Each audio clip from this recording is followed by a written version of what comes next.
Hello, my name is Lina Pham. Welcome to Daily Biz. Let's check out what we have in store for you in this bulletin. IPO investment flow to Vietnam tops Southeast Asia. Mobile point of sale promotes card payment in Vietnam. And Mekong Delta encouraged to maximize opportunities from international trade deals. We now begin with the stock exchange. Vietnamese shares drop on both local markets at the end of the closing session today. The benchmark VN index on the Ho Chi Minh Stock Exchange lost 0.5% to close at 558.43 points. And the Hanoi index on the Hanoi Stock Exchange also slipped 0.74% to end at 78.47 points. The VN30 index, the free float adjusted with the highest market value and liquidity on the exchange, lost 0.6% to 568.27. The Upcom index of unlisted public companies fell 2.79% to finish at 59.68 points.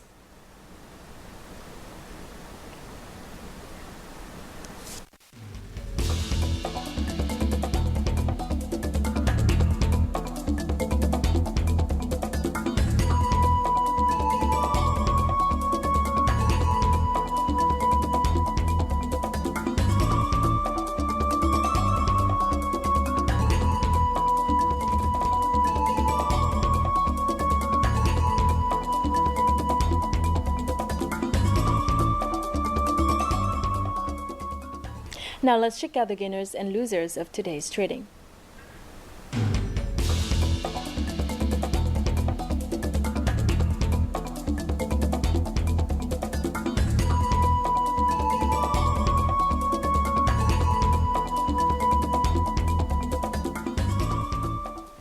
Since the start of this year, some $170 million of IPO stocks have been issued to the public by domestic firms, the highest IPO flow recorded among Southeast Asian markets for the period. This statistic was announced by Bloomberg. According to the plan, 177 state-owned enterprises will complete their equitization process by the end of 2020. Several large SOEs currently undergoing equitization include Saigon Security, SSI, Mobifone, and Vina Lines. Representatives from the Hanoi Stock Exchange said that the company has been offering assistance to IPO companies to accelerate the process. As forecast by Viet Fund Management Company, or VFM, from now to the end of 2016, the stock market and fund management companies will have further opportunities to develop as the Trans-Pacific Partnership, or TPP, and other free trade agreements take effect. The exchange-traded fund ETF market will be further developed due to a more mature legal framework. According to experts, Vietnam's derivatives markets should become a highlight in Southeast Asia and also an attractive destination for foreign investors. These statements were reported along with the financial statements of VFM's funds performances. Annual asset growth rates of these funds were recorded at 13.6% and 19.9% respectively in 2015. 4 out of every 10 companies know nothing about the TPP. This is the result of a recent survey conducted by the Institute of Research on Education Development. It is worth noting that most of them are small and medium-sized enterprises.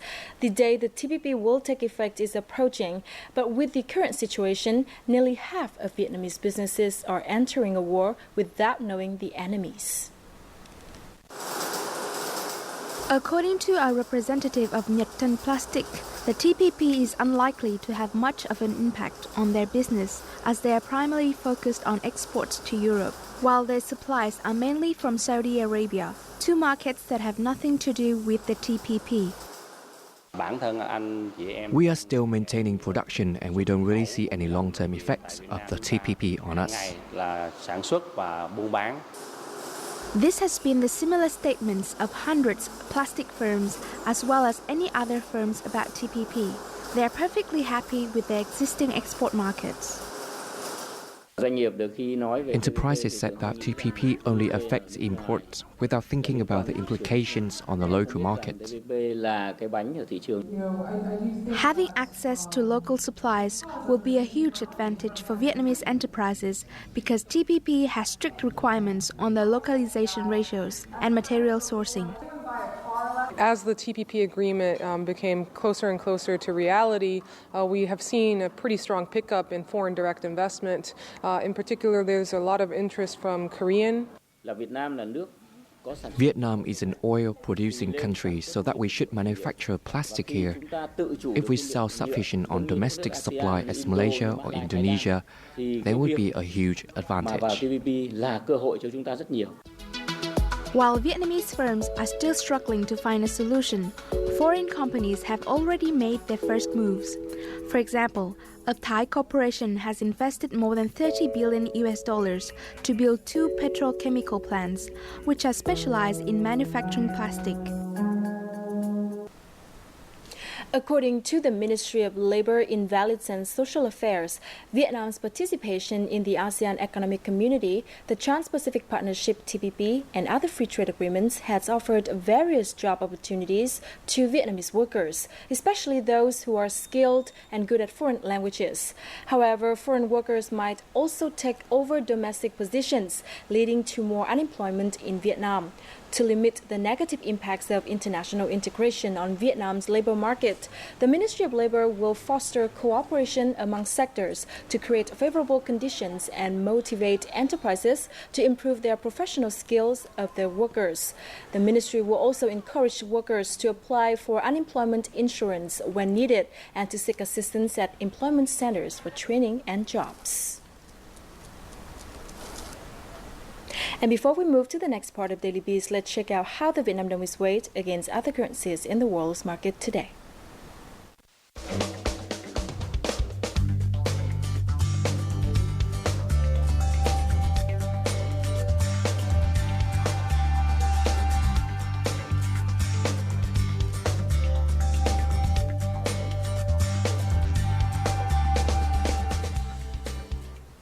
Payment using banking cards is a method known for its safety and convenience.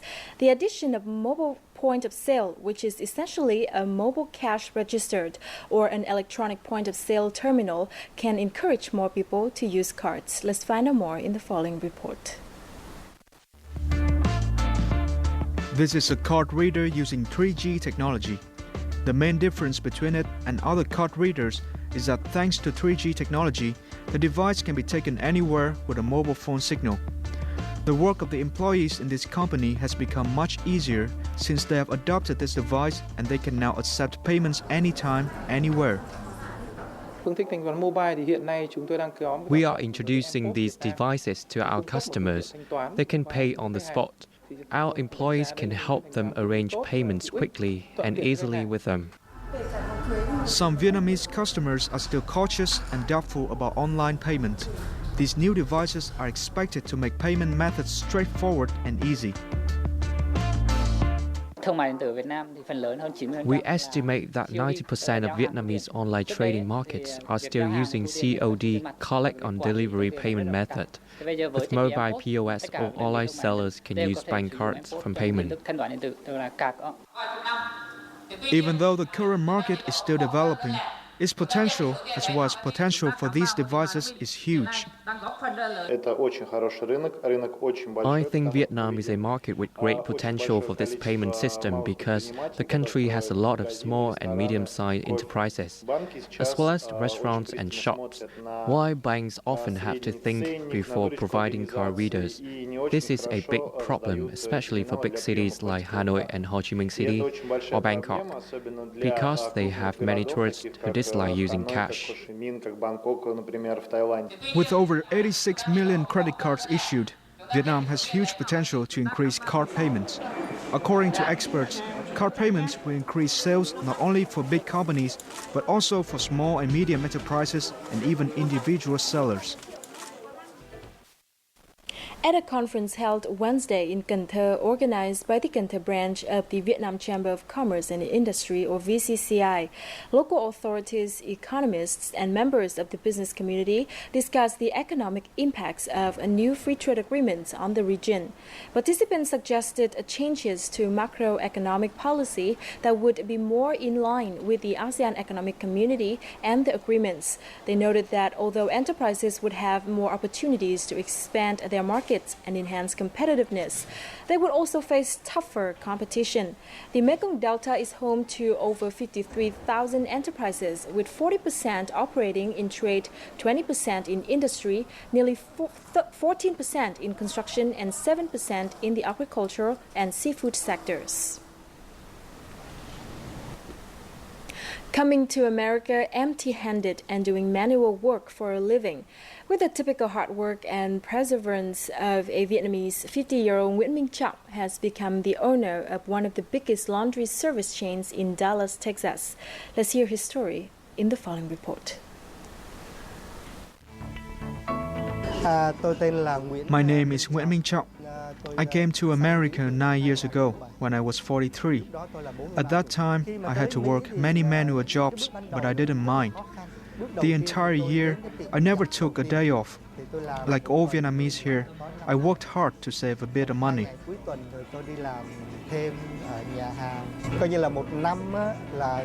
Luck smiled upon me when the owner of this laundry service put his shop up for sale. At the time, I had only about $200,000 US. I was $300,000 short, so I had to borrow some money. I didn't think it was risky. If I lost, I would end up my own servant. If I won, I'd be able to hire more people. When I took over the shop, I redecorated everything, added more services, installed a TV and free Wi-Fi, and offered free drinks to customers waiting in line. I set up value-added items like massage chairs, a vending machine, and an arcade corner. My total monthly revenue was about $50,000 US at the time. In the end, if you want to do business, you've got to persevere through your initial hardships.